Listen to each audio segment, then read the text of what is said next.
Ce que je retiens particulièrement, c'est cette attention, c'est de la culture du déchet et le fait que la culture des déchets abîme la création et abîme les plus pauvres. La culture des déchets, elle a atteint aussi les plus pauvres parce que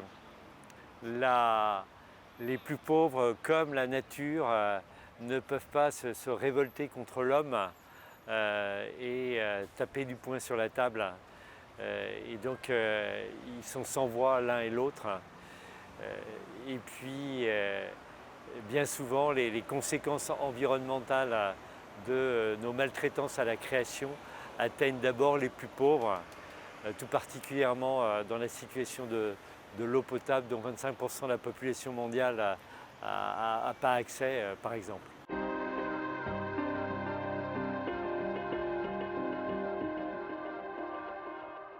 La pensée du pape François, un des éléments de cette pensée, c'est cette attention à la culture des déchets et de cette révolte contre la culture des déchets, surtout quand des hommes et des femmes sont eux-mêmes traités comme des déchets. Et Patrick Giraud, ce fondateur de l'association, lisait la ville comme une essoreuse qui rejetait aux marges les plus faibles, les moins désirables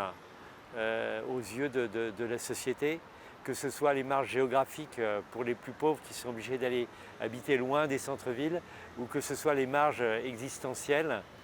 dans lesquelles se retrouvent les sans-abri, les personnes prostituées qui sont au cœur de la ville mais dans la marge.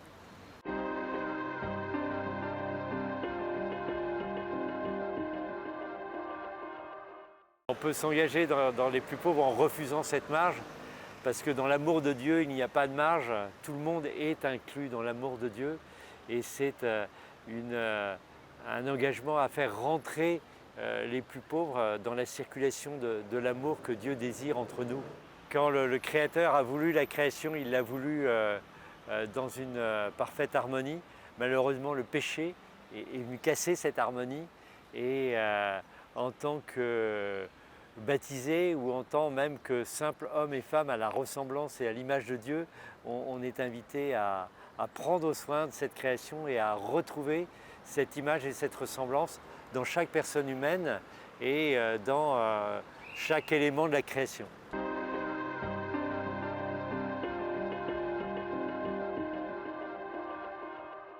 La journée de prière pour la création évoque pour moi d'abord une occasion de contempler et de s'émerveiller et de louer le Seigneur pour la création qu'il nous a confiée. Prendre le temps de s'émerveiller devant les arbres, devant les oiseaux qui chantent, devant cette nature qui est là et qui nous est donnée gratuitement. Dans la logique de la dot aussi, cette attention à la création, elle rejoint l'attention à chacun, à chaque homme, à chaque femme, pour qui est faite cette création, et tout particulièrement aux plus faibles.